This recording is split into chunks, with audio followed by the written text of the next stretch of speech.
profesor de Derecho Laboral en la Universidad Diego Portales, donde el decano es Couso. De todas maneras, con usted con quien vamos a conversar Bueno, hoy día, así que muchas gracias por estar aquí Un en La Voz de los capo que en Sobran. Derecho Laboral. Un capo en Derecho Laboral. ¿Qué te parece en general la propuesta sobre derecho laboral que quedó en la nueva Constitución? Bueno, yo creo que la pregunta que hay que hacer sobre esa parte es la misma que se hace sobre toda la Constitución. Yo creo que la mirada del experto, entre comillas, siempre es insatisfactoria porque yo la habría redactado de otra manera, pero no es la pregunta que yo le haría al texto. Yo no le haría exactamente la pregunta si el texto es exactamente lo que yo esperaría desde la perfección técnica, que no lo es, evidentemente.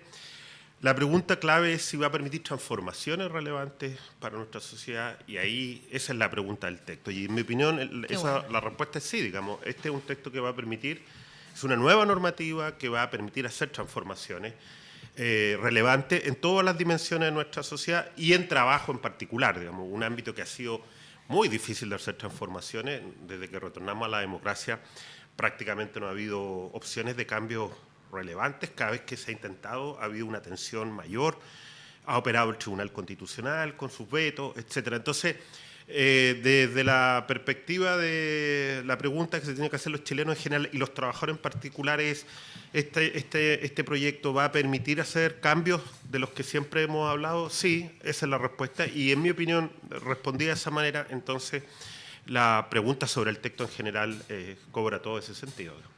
Y si vamos a los detalles, porque tenemos los artículos 46, 47 y esos son los dos que más... ¿En qué se traduce en lo redactado ahí? Mira, si uno hace un diagnóstico de todos los problemas que hay en el espacio laboral, en mi opinión, por ejemplo, bajo salario, poca estabilidad, mucha rotación, que las personas no las consideran en sus lugares de trabajo, si uno hace un diagnóstico de todo eso, el gran diagnóstico, la gran causa, en mi opinión, es la falta de poder de los trabajadores, que es más o menos el diagnóstico que tenemos de toda la sociedad, digamos. Entonces, nosotros tenemos trabajadores que en sus lugares de trabajo son más o menos impotentes, digamos, en el sentido de que no tienen capacidad de incidir en las decisiones que los afectan. Y ahí, en mi opinión, la gran transformación, yo voy a ser bien crudo, digamos, más allá de las palabras estilo tratado internacional, del trabajo decente, que en mi opinión son normas más bien programáticas, la gran transformación está en la escala del derecho sindical, digamos. Sí, señor. Se aporta a la posibilidad de hacer transformaciones. No se ha inventado nada nuevo ni distinto a los sindicatos para adquirir poder. Esa es la fórmula, por más que nos demos vuelta, siempre caemos en lo mismo. Y si uno mira el mundo y advierte los países donde hay equilibrio en las relaciones laborales, la receta es siempre la misma. Sindicatos grandes, con poder, etcétera. Y el artículo 47 es el artículo transformador de esa propuesta, digamos. O sea, ahí están, y yendo a tu pregunta al corazón, ahí se sientan las bases para que el legislador haga la transformación en materia de sindicato. Particularmente si me apuran, si yo tuviera que, imagínense que tuviera que escoger una de esas normas y salvarla, digamos, en el último día, digamos, la norma más relevante ahí, lejos, es la que obliga al legislador, en términos imperativos además, a establecer un sistema de niveles de negociación colectiva. Porque en Chile, para explicarlo de la manera más sencilla posible, lo que caracteriza al modelo chileno de relaciones laborales es que los sindicatos operan solo y exclusivamente dentro de la empresa. Si uno mira la receta internacional, cuando uno mira Alemania, por ejemplo, y sus sindicatos poderosos, o en nuestro continente, Uruguay, la característica de esos sistemas es que los sindicatos se organizan en distintos niveles, particularmente en eso que en Chile llamamos ramal, ¿no?, que en rigor corresponde a lo sectorial o a la actividad económica. Yo siempre que hablo con personas del mundo del trabajo les explico que no necesariamente hay que estar en un sindicato para recibir los beneficios de la negociación colectiva. Es posible que haya sindicatos grandes fuera del nivel de la empresa que negocien por todo. Un ejemplo interesante para que lo entendamos todos es el caso de la ANEF, por ejemplo, que siendo sindicalismo público hace sindicalismo sectorial o ramal de rango nacional. Además, uno es funcionario público y ni se entera y le llegan los reajustes del sector público. Para que la gente entienda, porque nosotros tenemos más bien ya después de 50, 60 años muy metida la mentalidad que a mí solo me tocan los beneficios del sindicato en que estoy afiliado. Bueno, creo que el proyecto rompe ese esquema, permite construir ese sistema, y yo destaco sobre todo que da la orden que se construya ese sistema, porque si uno combina con las normas transitorias, hay un plazo para que el legislador cumpla. Y para mí, perdónenme que desconfío un poco de la velocidad de la clase política en esta materia, eso me parece muy relevante, digamos, que se le diga al legislador que tiene un plazo para establecer este sistema es una virtud notable. Solo esta pregunta breve. Cuando uno piensa dónde los chilenos creen que se trabaja muy bien y en buenas condiciones, yo creo que buena parte de ellos estaría en Codelco, digamos, y en Codelco se trabaja muy bien porque la sindicalización es de un nivel probablemente único en nuestro país, digamos, para poner los ejemplos. Sí, Yo apruebo inmediato. ¿Y por qué? Para que entendamos. Porque los del Banco BCI, los del Banco Chile, los del Banco del Estado, los del Banco Security, no sé, todo el BBVA, no sé, cualquiera, van a poder negociar juntos. Pero imagínense ustedes, venimos de que el Jumbo de no sé dónde solo podía negociar ese Jumbo. Porque los otros Jumbo no se podían tocar porque Multiroot, acuérdense del Multiroot, tuvo que haber una legislación, tuvo que salir la dirección del trabajo para que no, que ya matemos el Multiroot, es una empresa única. Imagínense todo ese trabajo que hubo de que un Jumbo tenía que negociar solamente los trabajadores. Matamos a esos tres. Bueno, ahora no solamente van a negociar los del Jumbo. Todo el retail va a poder negociar juntos. Falabella, Almacenes París, Ripley, la casa del pez chiquitito, no debe existir ya, pero bueno, Cosilam, no sé, los que existan, digamos. Van a poder negociar el mundo del retail juntos. Imagínate lo que es eso. Bueno, ¿ustedes han escuchado mucho a los empleadores hablar de esto? ¿A la empresa y a la derecha y a los amarillos han hablado de esto? Piolita a todos. ¿Y por qué? Porque esto les duele mucho, les carga. Esto está en Europa, como dijo el profesor, hace muchos años. Pero acá es atomizar la sindicalización. La sindicalización en Chile, si usted me corrige, profe, es 8%, creo, al día de hoy. No, esa es la cobertura de la negociación colectiva. La sindicalización debe estar en un 18%. Ya, igual es miserable, pues. Claro. Ya, sí, la negociación colectiva 8 y 18. Bueno, entonces, la experiencia muestra que el trabajador a solas no tiene ninguna capacidad de negociación. Comúnmente cuando hay la perspectiva que suelen tener personas más bien hostiles a esta idea es que el trabajador, si está bien capacitado, bueno, ese trabajador casi no existe, digamos. Yo recuerdo las veces que he ido al Congreso cuando se transmiten reformas laborales, siempre me río de eso porque hay parlamentarios que siempre tienen un trabajador idealizado en la cabeza, casi siempre son de derecha estos parlamentarios, entonces te dicen, el trabajador no requiere un sindicato porque si es bueno, es capacitado, va a poder solo. Ese trabajador no existe, digamos, y por lo tanto probablemente el gerente, pero el resto de los trabajadores requiere de esas coaliciones.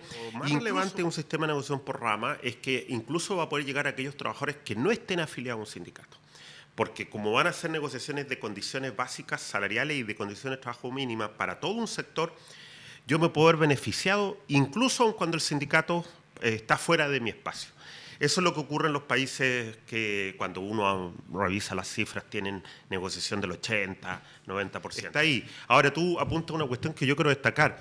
Fíjense que esta dimensión no ha sido atacada por quienes han atacado el proyecto de manera tan radical, y es porque saben que esto es aspirar a lo mejor del derecho comparado. Digamos, aquí no estamos inventando una fórmula, no nos estamos tomando un camino extraño, y por eso que esta es una parte muy sólida del proyecto. Digamos, yo la destacaría mucho, creo que se ha destacado poco, probablemente hemos puesto los focos donde otros quieren que los pongamos, pero aquí hay un espacio que además afecta a la mayoría de los chilenos. Digamos, esto no es una dimensión identitaria en específica. Aquí estamos hablándole al chileno de clase media, de clase baja, que vive de su salario, que es prácticamente casi toda la población. Bueno, claro. Yo creo que en el caso de los honorarios hay que distinguir sector privado y sector público. Yo creo que entiendo que del sector público, entendí así la pregunta, si no lo podemos corregir. Dice que es docente universitario, ¿no? Bueno, si es honorario, ahí lo que nosotros necesitamos y que sí está en el proyecto apuntalado es una mejor fiscalización laboral. Nosotros tenemos, porque en buena parte de los contratos honorarios hay un fraude, digamos, o sea, del 100% de los contratos honorarios que uno conoce, 90 son contratos que en rigor son contratos de trabajo, pero están camuflados como contratos de honorario. Esa solución, volvemos a lo mismo, el trabajador a solas no la va a conseguir, digamos, o forma un sindicato o una asociación en este caso, o interviene la inspección del trabajo. Y quiero decir que ahí tenemos un punto muy relevante que quizás tampoco se va a destacar porque es como muy opaco. El proyecto de nueva constitución releva la idea de protección del trabajo y del trabajador. Bueno, ahí tenemos un gran mandato para que a futuro la inspección fiscalice. Nosotros tenemos un grave problema de fiscalización laboral, digamos. O sea, yo creo que si tus auditores abriéramos los micrófonos, se quejarían de que el Estado está completamente ausente en las relaciones laborales. Entonces, No, es que bueno, es que lo que pasa, bueno, hay una ley que como que se supone que va a regular esto y Escúchanos, estamos señor, todos te los rogamos. municipios tratando de acomodarnos a eso, pero es complejo igual, ¿ah? Porque no nos alcanza con la planta. Po. No, Después la gente estamos nos de acuerdo, "Oye, pero no hay que subir la suficiente planta, gente entonces". atendiendo, po. estamos de acuerdo, Claro. pero Hay el que Estado, aumentar las plantas, yo el me Estado estoy de chileno tiene que hacer la contabilidad, digamos. Es falso que el Estado chileno pueda Eso funcionar es. con los funcionarios que tiene. Requiere todo Pero después salen los un CAST agregado y toda esa de- gente que dice que el Estado tiene que ser tan Deshacerse de chico. gente, Y ahí después yo digo, ¿y cómo vamos a atender a la gente? Yo de verdad que no entiendo, pero bueno, en fin. El lunes, en el Mercurio, que dice Mercurio lunes, publicaron un artículo que dice: la mitad de los países del mundo no considera el derecho a huelga en su constitución. Sí, tenemos Sí. Y uno se artículo. pregunta, y tú dijiste, ¿dónde habrán puesto en esta simplificación a los países donde la huelga ha obtenido, comillas, reconocimiento implícito como derecho constitucional? Así ocurre en Alemania, Canadá y el mismísimo Chile, entre Sí. otros, muy de acuerdo con eso. ¿Querías agregar algo a esa pregunta, Hassan? Sí, mira, yo creo que ahí es interesante, porque fíjate que eso es raspar la olla, en mi opinión, digamos, porque como no es posible criticar, te dicen la mitad no lo contempla. Ya eso, o sea, ahí La otra mitad sí lo contempla, digamos, claro. o sea, estamos hablando El de cientos de framing países. de la Solo un noticia dato, es increíble. en la otra mitad está todo nuestro continente, por ejemplo. ya. Todo. Ya. Los únicos países que no contemplan la huelga como derecho son Cuba y Chile. Claro, si esté. pero partamos por ahí. La mitad de los países no tiene en el texto la huelga. Yo lo que quise poner el punto es que, primero, hay otra mitad que lo tiene, lo que zanjaría cualquier debate, digamos. Pero, por otro lado, me parece que esas clasificaciones, yo lo que invitaría a la gente es que hay que leer con mucho cuidado toda esta información, porque aquí se simplifica llegando un poco a la caricatura en algunos de estos puntos. ¿Por qué? Porque en muchos países la huelga no está en el texto, pero ha sido entendida como, y yo lo puse ahí, implícita. El caso chileno, por ejemplo. En Chile, la jurisprudencia, desde la Corte Suprema hacia abajo, ha venido diciendo que si bien nuestro texto no habla de huelga, esto se entiende incorporado en la libertad sindical. Por lo tanto, fíjense que uno podría decir que el texto ahí no innova tanto en el sentido de reconocimiento a la huelga. Ya en Chile asumimos, todos los que nos dedicamos a este tema, que la huelga está implícitamente reconocida y los jueces fallan así y prácticamente todos lo consideramos de esta manera. Ahora, el texto innova en otras materias, digamos, que es, por ejemplo, abrir la finalidad de la huelga, que ha sido probablemente lo que se ha criticado, que habría una finalidad excesiva. Bueno, eso podremos discutirlo, pero el reconocimiento en Chile ya existe como derecho fundamental y ahí ya no veo la crítica, digamos. O sea, yo cuando vi esa nota no entiendo cuál es la crítica, digamos. Que nos sumemos a la mitad de los países que textualmente tienen la huelga, que nos sumemos a muchos más que además la tienen de manera implícita. Todo nuestro continente reconoce la huelga en los textos. Y bueno, nosotros la reconocíamos hasta el año 73. La huelga ha sido siempre un derecho muy difícil de tratar por las sociedades, porque, claro, porque está la idea que la huelga es como el derecho de los flojos, ¿no? Cuando en rigor la huelga tiene todo el sentido opuesto, digamos, que es que la huelga es el derecho de los que quieren reivindicar el valor del trabajo. La huelga no es el que no quiere trabajar, la huelga es el que quiere que el trabajo valga lo justo, por decirlo así. Esa es la lógica del huelguista, por Ahora, el llamarlo. artículo 19. Yo siempre he pensado que la Constitución del 80 pudo haber tenido un mejor destino, con todas las comillas que ustedes quieran, si hubiera estado sometida a una mejor interpretación. Lamentablemente se le encadenó a la llamada Comisión Ortúzar, entonces esa era la voz oficial y esa es la peor interpretación posible.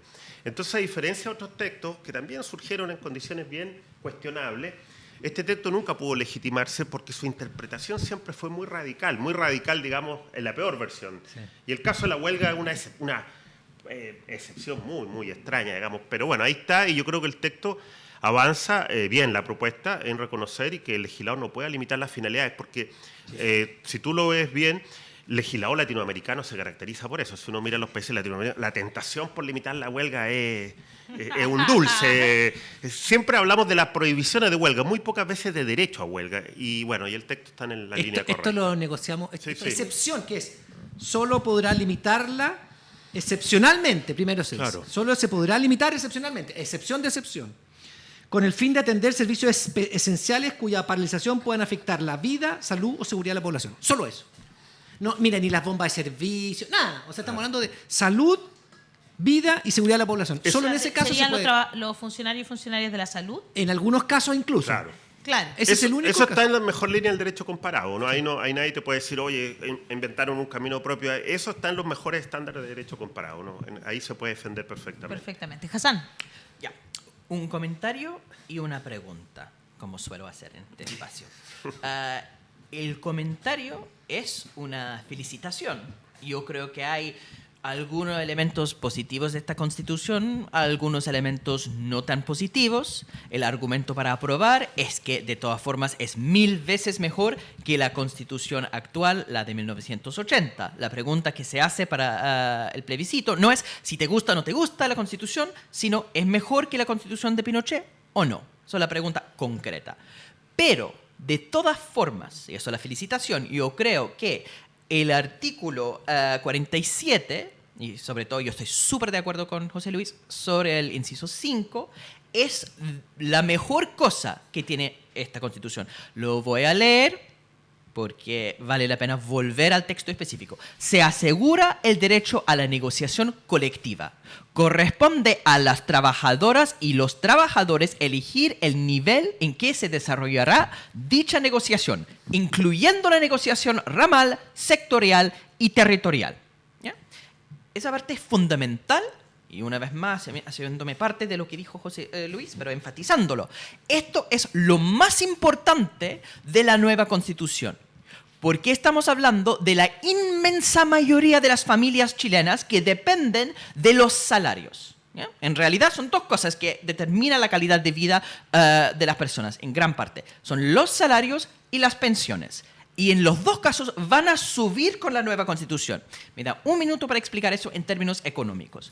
Cada persona que gana un salario, ¿no?, trabaja para una empresa, ¿cierto? O para los del sector privado. Si trabaja para una empresa, la empresa tiene ventas y esos son los recursos que tiene para pagar salarios. ¿Ya? Entonces, una cosa para subir los salarios es que la empresa tiene que tener más ventas. Para asegurar eso, existe un Estado que tiene que promover cosas como la alta tecnología, la diversificación de lo que llamamos la matriz productiva, porque las empresas de más alta tecnología, de actividades más avanzadas, tienen más ventas y por ende pueden pagar salarios más altos. Hay toda una parte de un Estado que promueve la ciencia, la tecnología en la Constitución. Pero no es suficiente solamente tener empresas con muchas ventas, porque si una empresa tiene muchas ventas, esas ventas pueden ir todos a los dueños de la empresa. Y eso es lo que ocurre en Chile, lo que los economistas llamamos la distribución funcional de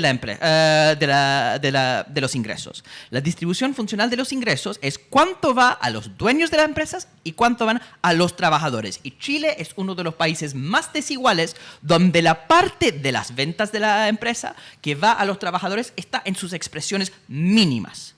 ¿Qué ocurre en Alemania? ¿Qué ocurre en Francia? ¿Qué ocurre en Uruguay? Es que producto de la negociación ramal que se permite mediante artículo 47, inciso 5, los trabajadores pueden negociar y conseguir salarios más altos, un porcentaje mayor de las ventas de las empresas. Van a subir los salarios gracias a la nueva Constitución. Se habla mucho de, no, pero eso va a quebrar algunas empresas. No, precisamente porque la negociación ramal se hace por sector económico y por ende toma en cuenta las ventas de los distintos sectores. Es muy diferente la minería que el sector de turismo o el sector de venta a restaurantes. Medios de comunicación. O medios de comunicación. Y justamente por eso la negociación por sector permite ajustar. Es un tema del salario mínimo, ¿no?, que es el mismo para todos. Por ende tiene que ser relativamente bajo, pero se puede negociar un salario mínimo según el sector, según la productividad de la empresa en ese sector. Que la misma cosa es que se hace para la jornada laboral también. Es tremendamente importante. La calidad de vida para las familias chilenas van a mejorar gracias al artículo 47, inciso 5. Eso es lo más importante de la nueva Constitución y estoy muy de acuerdo con José Luis que no se está enfatizando lo suficiente. Me acuerdo del debate acerca del reemplazo interno versus de reemplazo externo, ¿no? Porque eso prohíbe que los trabajadores en huelga sean reemplazados. Y él decía, no, eso se permite en otras jurisdicciones, cosa que es falsa. Ahora la lógica del Mercurio es lo mismo. Dicen que en otras jurisdicciones no tiene derecho constitucional a la huelga y además que si vamos a tener este derecho a la huelga ilimitada, eso va a quebrar las pymes. Entonces quería volver al tema de pymes porque eso es la forma en que, una vez confrontados con los beneficios de esta Constitución, van a responder la derecha. ¿Nos puedes desmentir esta defensa de las pymes que hace malintencionadamente los de rechazo? Bueno, yo tengo ahí dos comentarios. Uno, en materia de negociación ramal, que es lo que estamos destacando, en general lo que va a ocurrir ahí, si uno mira la experiencia comparada, son que esta es una negociación de condiciones mínimas por sector. Con el tiempo, según las partes se van legitimando, eso se puede ver en varias experiencias históricas, las condiciones van mejorando, y ya no solo lo salarial, también las condiciones de trabajo propiamente tal, seguridad, higiene, la jornada, etcétera. Yo apostaría por eso. Nosotros habíamos, antes del golpe militar, en Chile se estaba comenzando a instaurar un sistema de negociación ramal muy robusto que venía desde Frey, ojo. Partió con la negociación, la sindicalización campesina. Después se abrió a las que se llamó comisiones tripartitas y estaba siendo profundizado por Allende, pero bueno, todo eso se interrumpió obviamente. Y yo creo que podemos retomar esa tradición. Cuando aquí nos está innovando, podemos retomar una tradición que se cortó dramáticamente. Ahora, respecto de la negociación ramal, entonces, bueno, se fijan mínimo. Es como el debate, ¿qué hacemos con la pyme que no alcance ni a pagar el salario mínimo por ley? Bueno, ahí tiene un problema la sociedad que hacerse la pregunta, digamos, ¿hasta cuándo el derecho a emprender justifica que haya determinadas condiciones? Pero por otro lado, respecto a la huelga... Cuando lo dijo Jaude quedó la barra con eso. Claro, es un debate muy legítimo socialmente hablando. Que en este momento se está respondiendo con el IFE laboral. Se puede dar transferencias directas a las pymes para que puedan pagar salarios decentes. Exactamente. Y lo otro, bueno, respecto a la huelga, yo creo que la pyme de partida... ahí hay que hacer este ejercicio. La huelga ya existe en Chile como un derecho constitucional, en eso no se innova. Y segundo, yo creo que aquí siempre había un prejuicio muy cultural, digamos, empresarial sobre los trabajadores. Esta idea que los trabajadores se van a volver locos y van a quebrar a su propia empresa, que es su fuente de empleo, digamos. Yo recuerdo en ese debate que tú estabas señalando, que me tocó en alguna de las sesiones estar con economistas, incluso algunos fueron constituyentes, y ellos decían, bueno, esto del reemplazo de la huelga va a quebrar las pymes. El reemplazo de la huelga va a quebrar las pymes, digamos. Y yo decía, pero den un ejemplo real de una empresa que haya quebrado por la huelga. Eso no ha ocurrido nunca, digamos. En cambio, yo tengo cientos de ejemplos de huelgas que no han ido a ningún lado, porque como se podía reemplazar, y ahí teníamos todo el ejemplo de las farmacias, ¿se acuerdan cuando había huelga en las farmacias y estaban tocando pito y bombo? Hace poquito pasó y lo en que las Salcobrán. empresas hacían era mantener el escenario. Bueno, se prohibió el reemplazo, que esa es probablemente la única reforma relevante que se ha hecho desde el retorno a la democracia en esta materia. Y no ha pasado nada, nadie quebró, nadie... Oye, y fue hace 3 años. Pues fue hace 3 años. Sí, una cosa impresentable. La huelga, la huelga es cuando el empleador y el trabajador están en igualdad de condiciones. Tú permites reemplazar, quebraste la huelga, no tiene ni un sentido, pagaste... No más tonto. Esto fue hace 3 años recién, digamos. Entonces, yo creo que lo de la huelga, fíjate que se ha hecho una caricatura. La caricatura tiene dos elementos. Uno es que los trabajadores son irracionales y por lo tanto van a quebrar su propia fuente de empleo.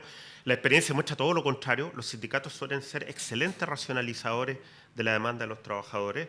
Los sindicatos son organizaciones muy racionales que lo que buscan... Que tienen interés en el éxito de la empresa. Por supuesto. Y eso toca a otro tema del debate, que es probablemente el más sensible, que es la participación de los trabajadores en las decisiones de la empresa. El siguiente, ¿no? Y por otro lado, que la huelga es un mecanismo corriente. Los trabajadores usan la huelga en casos muy extraordinarios. Sí, no les gusta, ¿eh? La huelga es una última ratio, digámoslo así, un último mecanismo. Entonces, esta idea que se popularizó para ridiculizar la propuesta, es decir, van a hacer huelga hasta por la guerra de Ucrania, me acuerdo, me preguntaban unos periodistas, porque no sé quién lo había dicho. Alguien lo dijo, y yo decía, pero eso es absurdo. Los trabajadores saben que la huelga es un mecanismo muy complejo, porque además a todo esto los trabajadores no reciben sueldo, digamos. O sea, cuando tú vas a huelga, tienes que asumir el costo del movimiento. Por lo tanto, esa posibilidad de que la huelga sea una suerte de estado permanente es ridículo. No ocurrió en ninguna parte.